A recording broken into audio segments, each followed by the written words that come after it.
তো hello everyone, কি অবস্থা সবার? কেমন আছেন? আমি রাকিব, আশা করি আল্লাহর রহমতে অনেকেই ভালো আছেন। তো এখন হচ্ছে ভোর 4টা বাজে। তো আমি এই মুহূর্তে ঘুম থেকে উঠে পড়েছি এয়ারপোর্ট যাব বলে। তো দীর্ঘ 10 বছর পর মামা বিদেশ থেকে বাংলাদেশ আসতেছে। তো এখন তাকেই যাবো রিসিভ করতে। তো আমার হাতে যে ফ্লাওয়ার বুকিটা দেখতেছেন, এইটা আমি সন্ধ্যাবেলা নিয়ে আসছি, ওইটার আর ভিডিও করা হয়নি। তো এখন আমরা ভোর 4টা বাজে গাড়ি নিয়ে বের হয়ে গেলাম।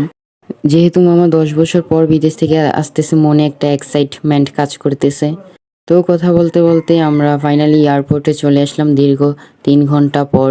তো আমরা এয়ারপোর্টে এসে গাড়ি থেকে নেমে বাইরে কিছুক্ষণ হাঁটতেছি।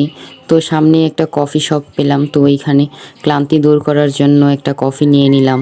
তো এখন আমরা ফ্লাওয়ার বুকিটা নিয়ে এয়ারপোর্টের ভিতরে চলে যাব। তো আমরা ফাইনালি এয়ারপোর্টের ভিতরে এসে ওয়েট করতেছি কখন মামা আসবে। একজন মা যে তার সন্তানকে দেখলে কতটা খুশি হয়, সেটা আমি আমার নানুকে না দেখলে বুঝতেই পারতাম না। তো নানু তার ছেলেকে দেখে একদম কান্না করে দিছে। তো মামার সাথে কোলাবরেশন করে আমরা এখন বাড়ির দিকে রওনা হব। তো ফাইনালি আমরা গাড়িতে এসে বসেই পড়লাম। তো এয়ারপোর্ট থেকে বের হতে হতে একদম দুপুর হয়ে গেছে, তার জন্য আমরা একটা রেস্টুরেন্টে চলে আসলাম খাবার খাওয়ার জন্য। তো আমরা রেস্টুরেন্টের ভিতরে যাইয়ে খাবারের মেনু দেখে খাবারটা সেরে নিলাম। তো আমরা গরিপুর বাজারে এসে একটা মিষ্টির দোকান থেকে কিছুটা মিষ্টি নিয়ে নিলাম।